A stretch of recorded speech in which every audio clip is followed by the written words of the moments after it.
Familixari buruzko hausnarketa bati, superheroiak bizi dian Euskal Herri bati, edota hondamendi baten osteko 22. mendeko munduari. Horri guztixeri jarri dozte bere ilustrazioak Julen Ribas komikigile arrasatearrak. Ez du isua ate horren ostiendako eta gaur bere lana gertutik ezagutuko dugu.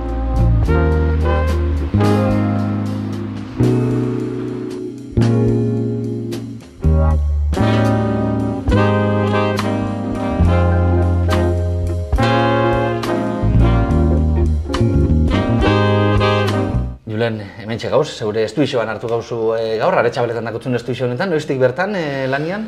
2015-etik usteot. 2015-etik, badia ja 10 bat urte, hemen, baina komikixan munduan, zenbat denpora zezuk Bartzelonan arte grafikoak ikasi zeben, ordurako, basekitzun ja komikixetan ibiltia gure zebela edo? Ez, ora, nik Bartzelona jutia bizet karambola xamarra izan zen, nik banauken klaru, nire nahia beti izan da sormeneko zerbait itia, beti izan azosalia liburuena, pelikulena, musikana, baina komikizena zehazki ez. Eta orduan, posibilitate hori urten zen, eta ikasketak egin, behitu zen bat urtea, 1989an jun, eta 2002an buelta, eta ordutik lehenengo urtean ez, lehenengo urtea oso zaila izan zen, azkenean inor ez da urtatzen handik formauta marrazkilari moduan. Eta, bestakit, 2004an ero izango zen ja numenak zaurekin, ordutik ja lanian jarri ginen eta 20 urte pasatzen. 20 urte pasatzen.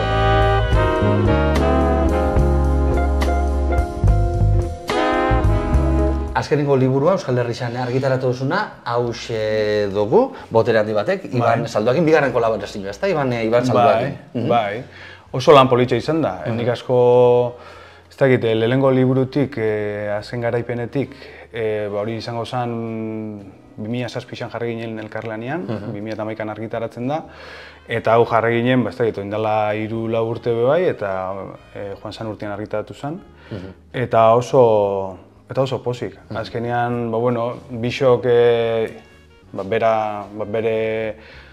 bere liburu munduan eta asko hasidan sortzailea izan da, eta nik usteot gukindako lan horretatik ontara saltua. Azken garaipenetik botere handi batera, batekera. Euskal Herrixan argitaratu dituzu liburuak, Xabiroi, aldizkari izan, sarri ikusten ditugu zure komikixak, baina Frantzialdean lan asko inakoa zara. Bai, azkenean oso merkatu handitza dau eta sortzaile bezala, komikilari moduan, bizitzia nahi baldin baduzu, nire susmua da, kanpoko merkatuetara, behira lanin behar dela, ero superheroiak, ero Frantziako merkatura, ero mangara. Orduan, nik betiko honeta bizan dugu gehiago merkatu frantzesakin, txikitxotatik, Tintinekin eta Asterizekin eta orduan. Eta, oin bertan Frantziarako lanian nabil.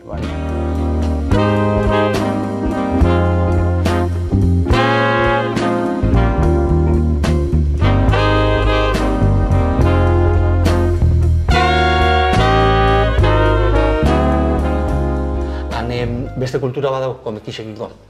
Baietz esango nauke. Nik uste dut beste kultura badau, beste sensibilidade badau, eta merkatua askoz bezabalagoa da. Azkenean urte asko joan diez, merkatua zaintzen eta irakurlego zabala batera begira, hemen beti eukidu komikixa ez, txikinendako zerbait nerabe hori da. Eta han baduki beste merkatu bat eta hori nabari da.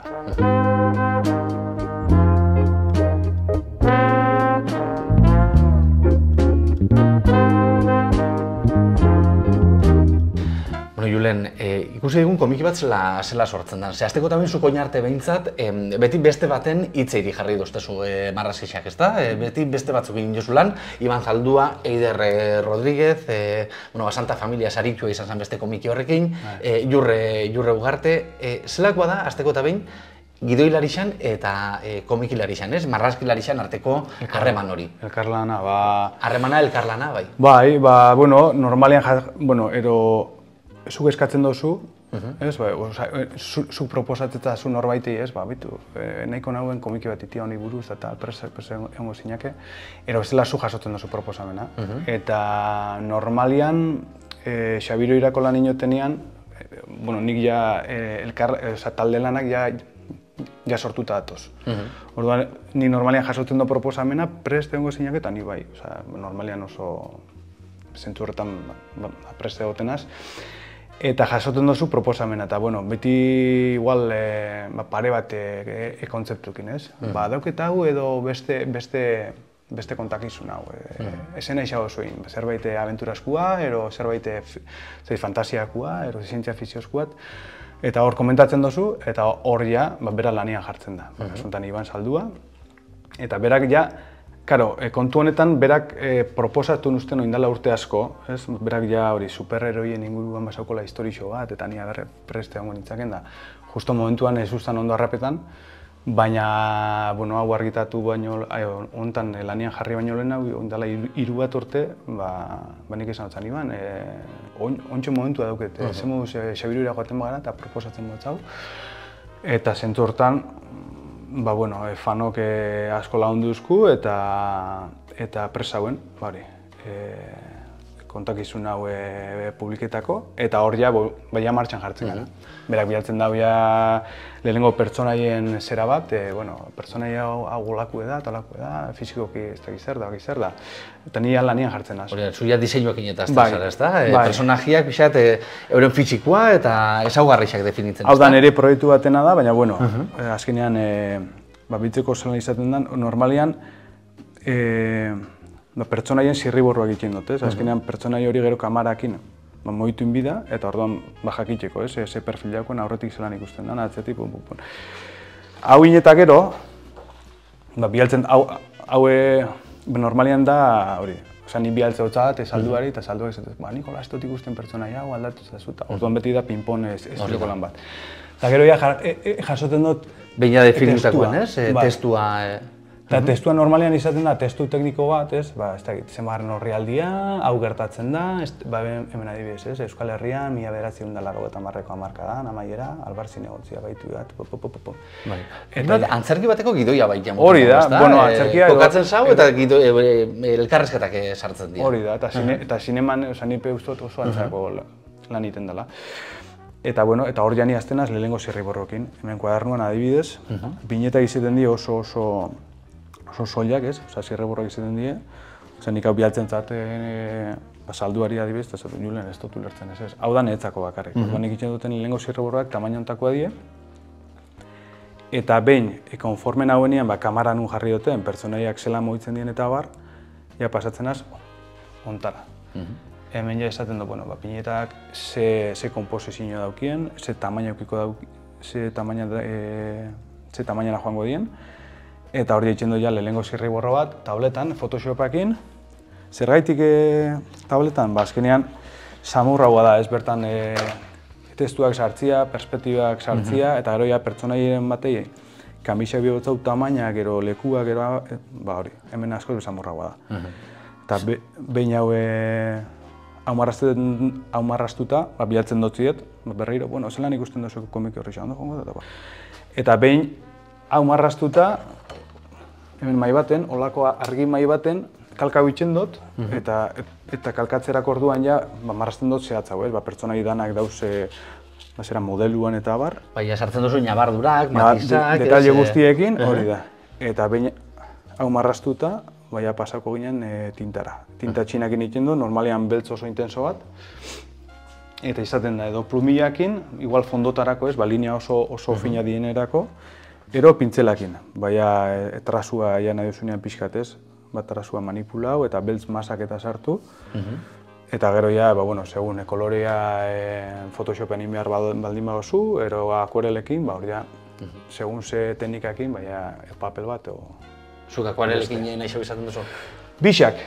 Zentz bai, igual liburu bat argitaratzen duzunean hori papelian da pintzelakin igual kantza bitxezara bai, eta zentu zu, beste teknika batera.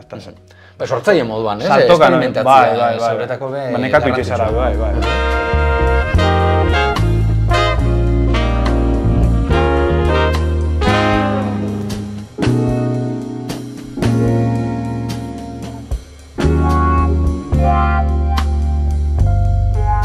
Horre, sortzaile batek galdera wiki askotan zaila izaten da, erantzuna, bera, baina zuk zeuk, ez? Julen, zeure estilua, komiki moduan, definiko bat zeuz, zein esango zeuke dala edo, ze... Bueno, jendeak esan duzta dakotela nahasketa asko, eta horre azkenean influentzia diez, ez? Zuk beti, ez da, txikitxotatik dragoi bolo bat ikusi oso marrazki bizimenetan, gero igual tintin jarraitu oso, orduan linea klara be badau, eta gero azken aldixan, ero bukaera aldera, nahi dut esan, ja behin profesionalki jarri nintzenean, pintxuria be oso salienaz. Orduan, ez da egite, sorolla batetik hasita sartien, ero oso marrazketa naturalistak, ez dakit, nire marrazketa kutxuna hori da. Gero, bai da gisa hori oso zaila dela, gero komiki baten denporadanean oso realista marrazten dozunean, ez? Pertsonaiak mantendu eta perspektibak ondoin, argisa ondo sartu. Baina nire estiloa igual hori da, pixka nahasketa bat, eta oina azken aldizan igual marrazki naturalista ba.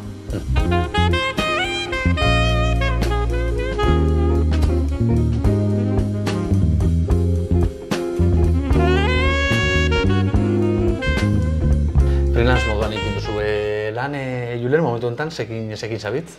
Ointxe bertan liburu bat argitaratu berri dugu Frantzian, eta beste bat kolokau nahian gabiz. Hori, bialtzen duzu proiektu bat, ez da, 3-4 orrialdeko zerbait, proiektua zertan datzan, sinopsi txiki bat, eta pertsonaiak, ez, marraztuta, eta gauzain. Karo, oine udaostian gatoz, nik suposatzen dut argitaletxia epe hondikan martxan jartzen da bizela hori, ez da, baina, bueno, zain gauz, eta bitartean nire kontuekin. Eta gero Xabiroirako komiki labor batekin baina. Zeure kontuak aipatu duzu. Oin arte, normalian behintzat, beste batzun hitzeiri jarri doztezu irudixak. Paus hori, emuteko gogo, asmo, intentzio hori pai? Nahia badu. Zeure hitzei, zeure irudixak jartekoa? Bai, eta nire historia kontau, eta nire pertsonaiak sortu, baina horrek ematen dau, bildu rapur bat emuten dau, ero keska. Azkenean, oinarte beti izan zara, mertzanerio bat moruan, norbaiten testuakin lan injozuna. Baina, bai nahiko nauke, azkenean 40 pasai ditugu eta bizipenak behor dauz, orduan mundua ikusteko modu bat eta zuk be nahi dozu. Zeure historiak kontau, zeure kezkekin, zeure bildurrekin, zeure nahiekin. Orduan, oin bertan, momentu puntu hortan nago. Julen Ribas, eskerrik asko, gaur honetan hementxe zeure estudioan hartzei arren. Ez dakit, ze puntutan harraposetugun, lan baten erdixan harraposetugun edo beste, baina guk lanean itxiko du. Julen Ribas, eskerrik asko, eta laizter irakurtzen dugu zeure beste lanen bat. Eskerrik asko zuitxu.